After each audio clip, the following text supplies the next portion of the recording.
Bethesda World Harvest International Church, and you're tuned into the Vision of Hope broadcast. Listen, we're going to be talking about the African American Cultural Center today and the Pine Grill reunion that's coming up on next Sunday. But before we do, I want to recognize our sponsors, Terry McKelvey, attorney at law, and he has been in the business of law for a good 4 decades. And so when you get Terry McKelvey, you get someone that knows the law. And he is a sponsor of our program, and we want to recognize him as a sponsor that not only sponsors this program, but sponsors so many other things that are done in the community, both him and John Elmore. So if you need an attorney for your slip and falls, for car accidents, medical malpractice, that's John Elmore. But if for divorces, for house closings, for criminal and civil cases, that's Terry McKelvey. And we want to just recognize them this morning and say, if you need an attorney, go see him. And then Dr. Frances Aluza, 2200 Main Street, just had my annual physical, doing well. She is just a great physician. She doesn't like to put you on medicine unless she has to. And so she's really just a great physician in internal as well as primary care. And so Dr. Frances Aluza, 2200 Main Street, right here in the city of Buffalo. Well, I got with me Eric Martin, and many might know who Eric is. But Eric, welcome to the Vision of Hope broadcast. Good morning to you. Yeah, so we're gonna talk a little bit about this Pine Grill that's coming up, man. It's last year. It was the first year that we were back from COVID, right? Right.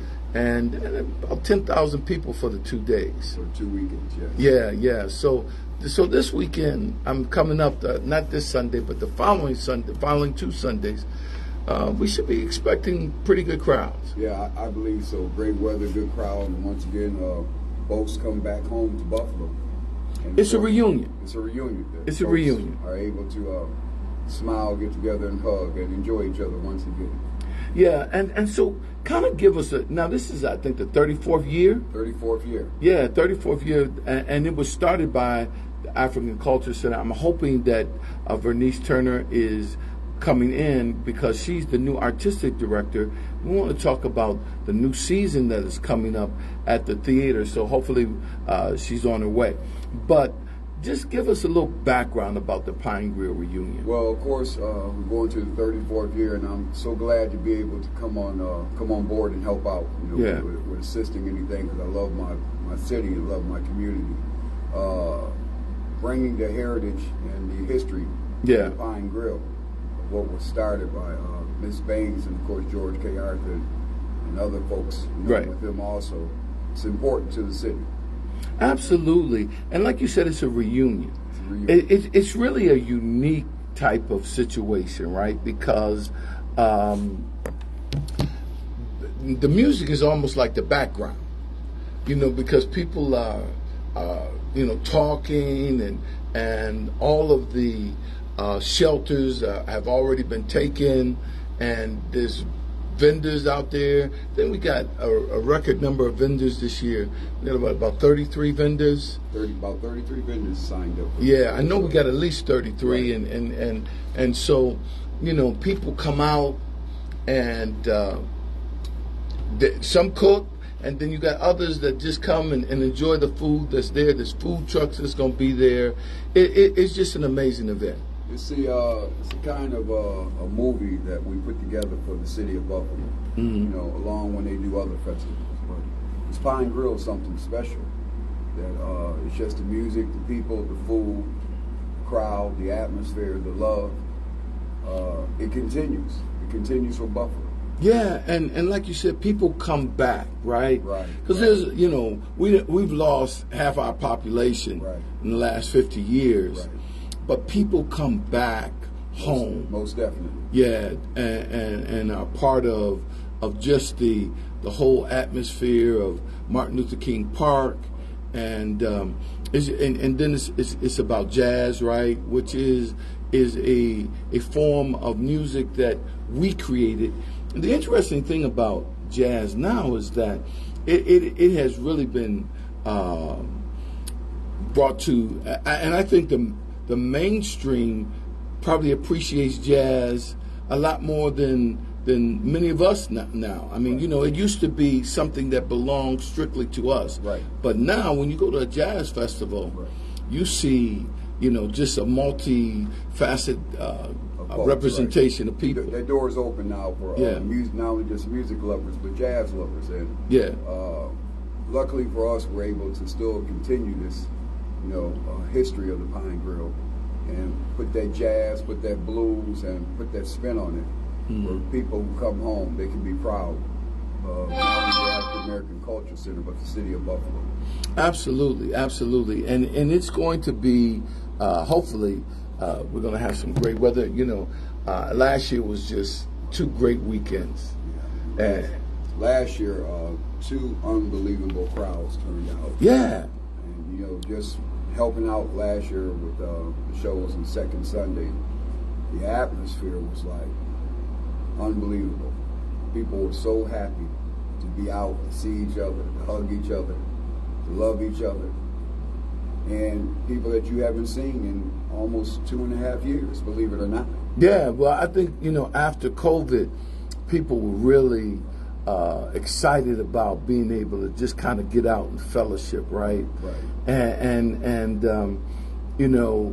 this year, we'll talk about it in just a moment, but just going back to last year, to be honest with you, Eric, that's the first time I had ever gone to the Pine Grill, because, being on the board and now chairing the board of directors for the African American Culture Center, I just had never, I'm not a real big crowd person. Right. Like,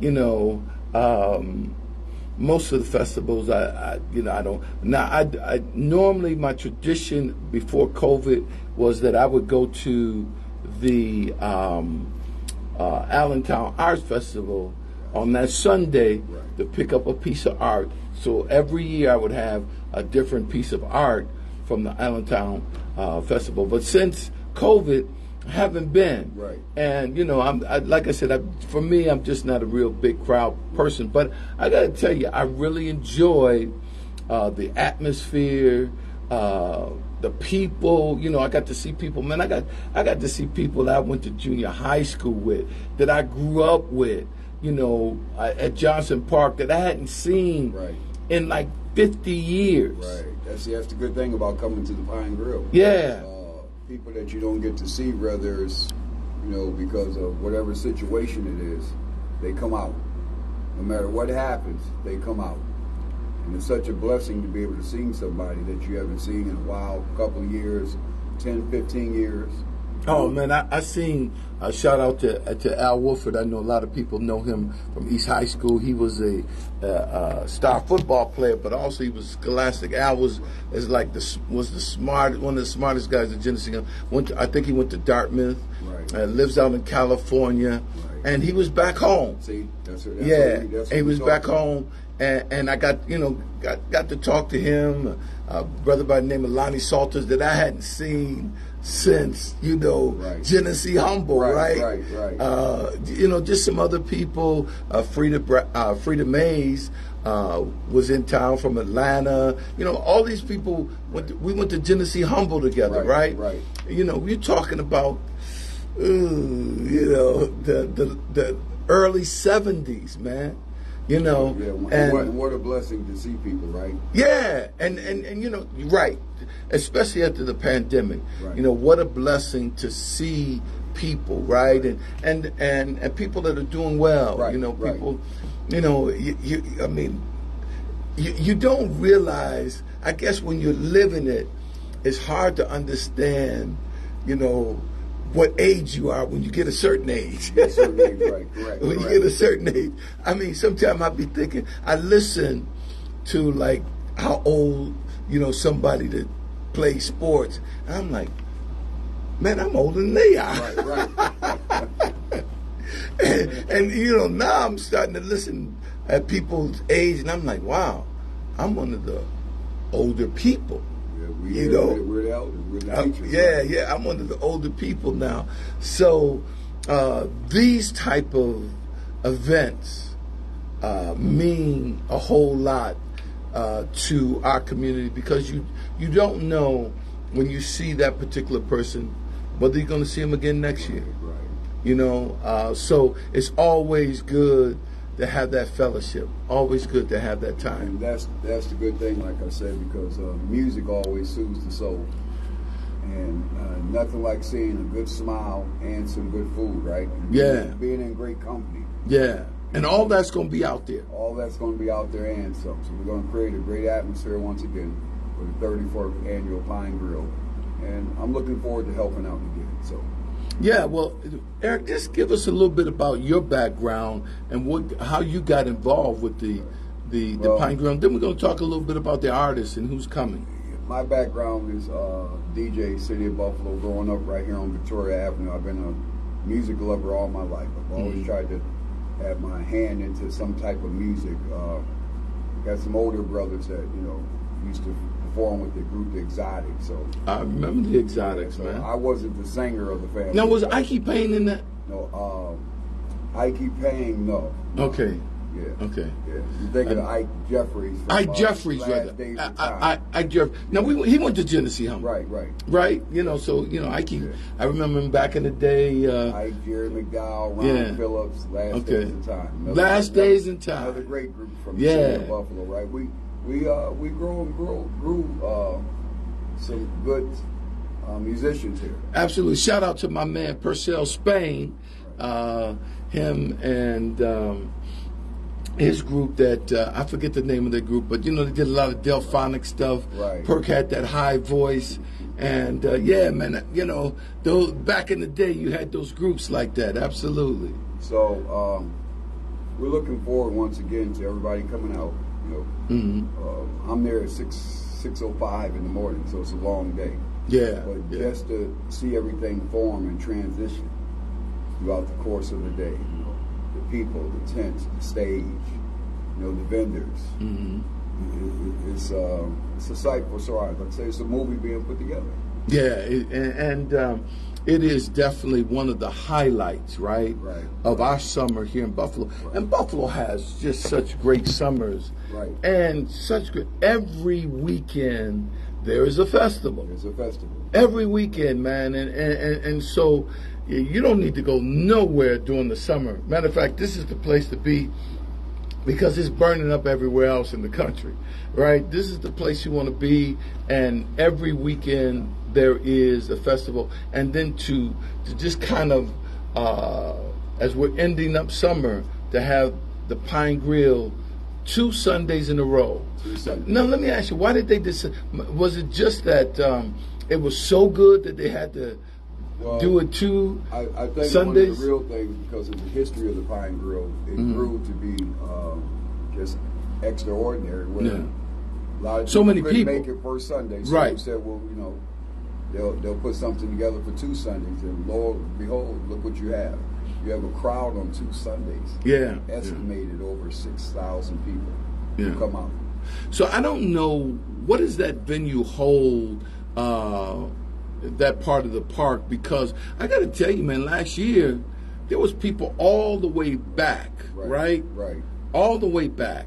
So, I mean, how many people does it hold? I'm not for sure exactly what the capacity is of that park, but I have to tell you, I was so happy and impressed to see the crowd that we had last year. And just, like I said, just to see the smiles and to be able to reassure somebody through the African Culture Center, right? Through the music and the history, that we're still here. We're still here. We're still here, and we still love each other, right? Yeah. That's the biggest thing for me. So that's what I look forward to. Even as a young kid growing up, I never thought I would have the opportunity to work with the African Culture Center and help out with the Pine Grill. So my book is complete now. Yeah. Well, and Eric, I think after May 14th of last year, right? The Pine Grill was a part of the healing process that we continue to go through. Yes. And I think that's what that made it special also.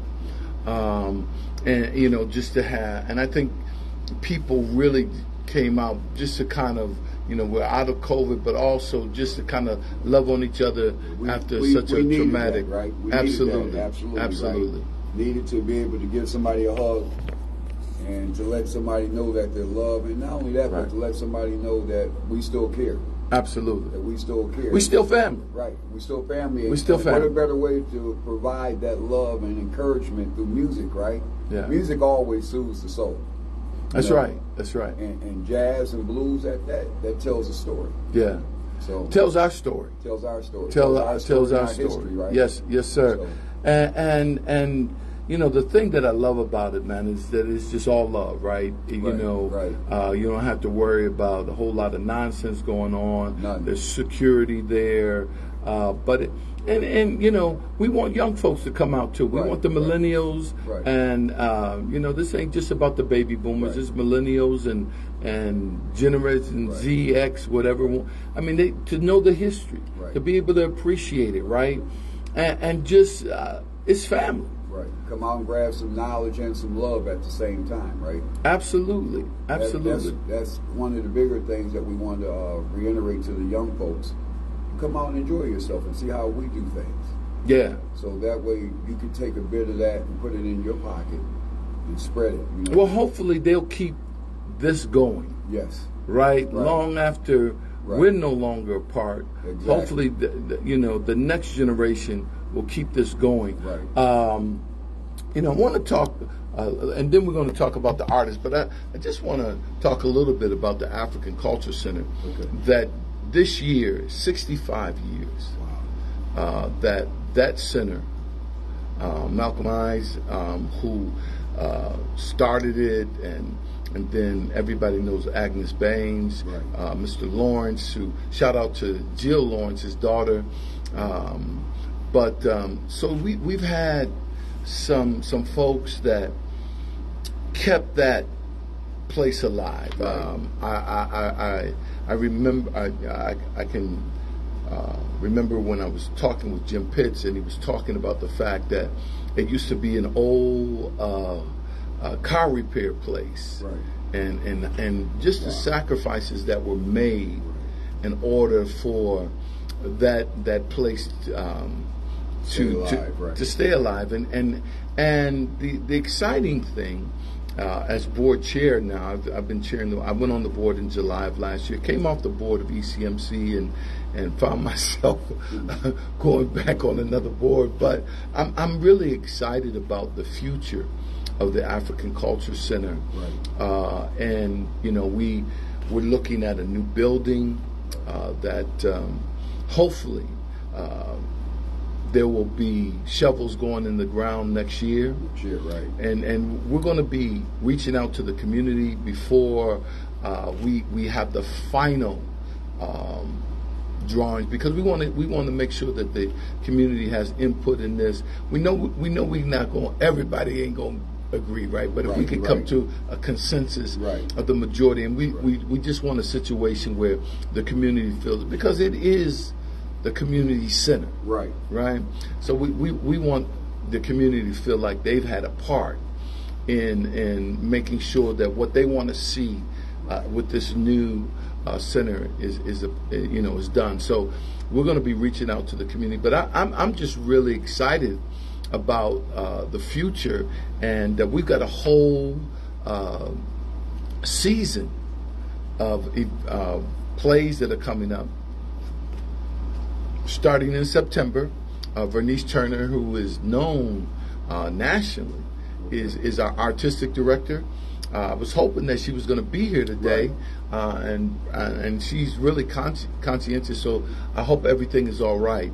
But we've got an exciting theater season coming up, and after COVID and after so many things, to have a whole season of plays. I think those that have been those that were patronize the center, I know they're going to be happy to see a new season of plays that are coming about, and we're looking forward to sellout crowds. I'll be sharing. I know it starts in September. We got curtains up. I think we open up about a week before curtains up, and it's our theater, the Paul Robeson Theater, that is nationally known, and we're hoping that we cross generations, we cross ethnic groups and racial lines, and just people appreciate the artistic genius of our people, and here again, that community sits right in the heart, right? You had once again what happened at Tops, and so this is still part of the healing, and what we're saying, I think, with the center is that we're resilient, right, and let's face it, the center has had its challenges, but so is everybody. But we're surviving. We survived it. You know how many people didn't survive it? You know how many, non-for-profits didn't survive? How many businesses didn't survive? We survived. And and getting ready to thrive. I mean, we're going, as we get through this year, rebuilding structure and infrastructure and culture, I think the community is going to be real excited about the future of that anchor there, in like you said, in the heart of our community, man, and it's gonna be real nice. I just want to shout out to, of course, Jim Pitts, Galt, Dorothea Hughes, and all the other folks behind the scene people. They're just as important also. Absolutely. And just to be able to walk in the center and hear that buzzer and the door open. And see all the different programs that's going on for kids, dance, theater. It's a blessing. It's a true blessing. And Eric, the summer program, we've actually have more kids than we're supposed to have. I see. And we turn people away. Right. But the kids go on field trips and stuff like that. Shout out to Tammy and Patty, her mom, who have been stalwarts there that held down Marilyn Galt, who oh my goodness, Marilyn as a board member, her and Dorothea really have kept that place alive. Outstanding, and I'm grateful. Yes. I'm grateful for the opportunity to work with you and those ladies also, because sometimes, when people are uncertain about, of what can become of something, right? And we join hands and put stuff together and put good minds together. Yeah. Then it comes back to being a blessing once again, right? Absolutely. And just like I say, just the history of that building, when you walk in, and you see some people come back to visit, and you hear other people. I've met some people who started out there just as young as I was, and who really profit from that building being in the community. Well, I know Bernice was sharing with Dorothea and I yesterday that's where she cut her teeth in theater. There, and she really felt a debt of gratitude to the center, and really came and said, "Listen, I'll do this pro bono. I just want to be. I want to see this center move forward." And I know there's been a lot of people that have worked to make sure that the center continues. You mentioned Jim Pitts, and Jim came in as a management consultant, and really helped us through a very challenging time as we were transitioning, trying to find, our legs, and we've done an executive director search. I'm hoping that by next week I'll have be able to present to the community who our next executive director is going to be, and I think the community will be excited about this particular person. I'm hoping to get a phone call today that they accept, but we're really looking forward to the future, and as you said, all of the different programs that are happening, they're still happening. Still taking place. Still taking place. On kids' faces, right? Yeah. By some committed people that said, this center means too much to this community Right. to not survive? It's like no questions asked, right? Yeah. Going back to May 14th, a tragic day here in Buffalo. I was an employee at Tops 14 working for Carol Salters, Aaron's mother in Central Park Plaza. Really? And 8 of those ladies that were involved, I used to bag their groceries as a young kid. Wow. Yeah, Miss Pearl. So there's always a connection there. And, well, there's only 1 degree of separation in Buffalo. I mean, either you know the person or you know somebody that knows the person. Ruth Whitfield, it was a mother in our community. Garnell and I and Robin, we all went to school 90 together. Right. Genesee Humble. So Garnell and I go all the way back to 1st grade. Yeah. Right?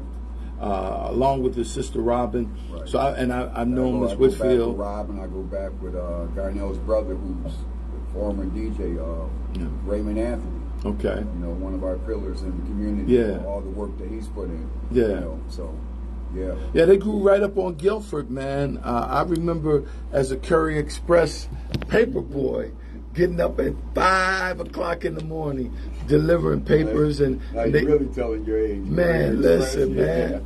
I've been working since I was 12 years old. Right. And at 12 you could get your working papers. Right. And I had a route Curry Express. I think I did that for 2 years until I was 14. And then I was able to get with CETA, always had something that, I was able to make a little money, keep some, because we wanted to go to Jacoby's and LaRusso's and and get our tailor-made pants and the Bly's and all of that, right? High boy collars. Right. Yeah. Back in the day, dressing was, you wanted to be clean. Right. Now you want to see how many holes you can have in your clothes. And I ain't mad at you. I mean, each generation has its own style. It has its own flavor, right? Right. But, going back and just looking at those times, and like I said, there's only 1 degree of separation. So everybody, the Young family, everybody knows Bishop Young, so that was his family that was murdered, and so just so many of the people that were involved in that, and once again, our community is rising up, and I think the African Culture Center is one of those cultural institutions that says, again, we rise. Buffalo always finds a way to put their best foot forward, right? Yeah, and absolutely. To grab hold of people in need. Yeah. Right.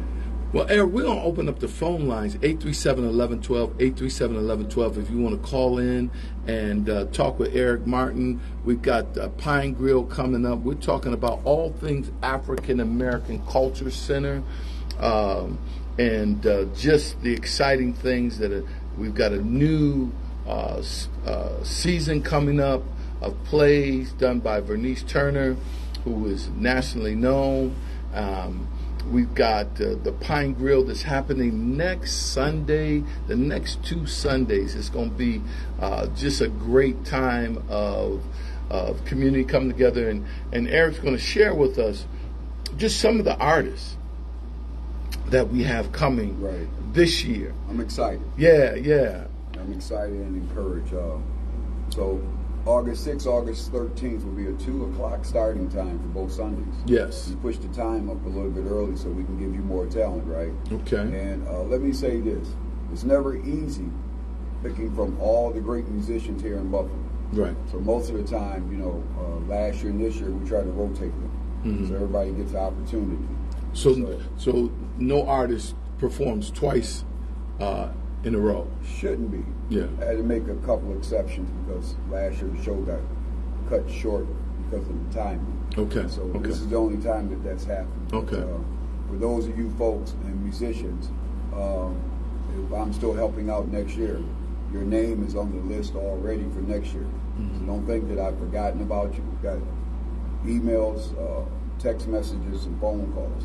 It doesn't mean that you're not considered the best of the best. You know, I got to do this while I'm thinking about. Shout out to Marletta, Right. who was My just sister, right. yeah. She was She just didn't want me to mention her name, so I'm glad no. you Well, did. well, Right. you know, she didn't say that to me. Right. So, and I think it says something about the fact that we can work together. Right. You know, she has Funk Fest, and she's doing other things. Jefferson Avenue, right? But she lent her expertise Right. to help us, Right. you know, in our time of need. Right, right. And just shout out, she's known my family, you know, the Bridges, her and Robin are best friends, Right. you know, all of her life. Right. So I just needed to say, because so often, you know, the narrative is, why can't we work together? Right. But Right. we are working together. Marnetta and I have been brother and sister since we were like 14. Okay. We used to, you know, be at my house and I used to be at their house. I remember once I DJ'd a birthday party over, you know, on Riley Street. Yeah. So it's always good, you know, when you can not only reconnect, but we talk like 2-3 times a week, even beyond this. Mm-hmm. So we're always, you know, talking, kicking it. And I love for the city of Buffalo and passion for music, right? Yeah. It brings us right back together. And Buffalo has such great musicians, Right, man. right. I mean, we've got musicians that are performing with so many known artists. Right. You know, Right. around the country. Right. You know, I think about Kevin Camp and his wife. Right. His wife plays with Beyonce. Kevin with Israel Houghton won a Grammy. My nephew, DP, Right. Daniel Powell, who plays with yeah, Najee. right. And so, yeah, we, you know, there's so many.